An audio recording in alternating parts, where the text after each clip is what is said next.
Breakup के बाद या किसी अपने के अचानक आपसे दूर हो जाने पर सीने में फिजिकली दर्द क्यों होता है? ये सिर्फ एक इमोशनल स्टेट है या फिर इसके पीछे कोई साइंस भी है? न्यूरोसाइंस के हिसाब से जब कोई आपसे अचानक दूर हो जाता है तो आपके ब्रेन का एक स्पेसिफिक पार्ट एक्टिवेट होता है जिसे एंटीरियर सिंजुलेट कॉर्टेक्स कहते हैं। ये ब्रेन का वही पार्ट है जो तब एक्टिवेट होता है जब आपके हाथ पे कोई गर्म चीज़ लग जाए।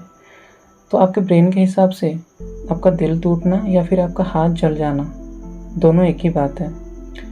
बायोलॉजी के हिसाब से एक्सट्रीम केसेस में स्ट्रेस हार्मोन्स इतने बढ़ जाते हैं कि हार्ट का लेफ्ट वेंट्रिकल टेम्पररीली डिसफंक्शन करने लगता है, जो कि एक हार्ट अटैक जैसा लगता है।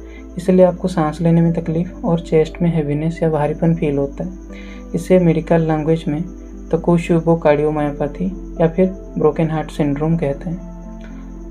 तो इसका रूट कॉज क्या है? भगवत गीता के अध्याय 2 श्लोक 62 में श्री कृष्ण इसका साइकोलॉजी बताते हैं। ध्यायतो विषयान पुंसः संगस्तेषु पजायते संगत सज्जयते कामः कामत क्रोध विजायते।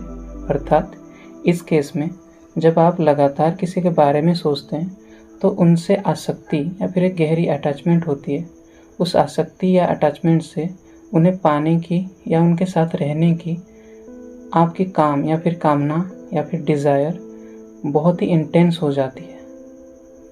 तो जो कामना उत्पन्न होती है और जब वो डिज़ायर पूरी नहीं होती है, जैसे कि ब्रेकअप होना या उनका दूर चले जाना आपसे, तो उससे क्रोध जैसे कि एंगर, फ्रस्ट्रेशन, एक्सट्रीम मेंटल और फिजिकल पेन पैदा होता है। दर्द किसी इंसान से नहीं आता, उस इंसान से जुड़ी आसक्ति से आता है। जहाँ अटैचमेंट गहरा होगा वहाँ दर्द भी गहरा होगा। ये बायोलॉजी का रूल है। आपको कभी ऐसा एहसास हुआ है? कमेंट में बताइए। और ऐसे ही इमोशंस को लॉजिक से समझने के लिए दिल लॉजिकल को सब्सक्राइब करें।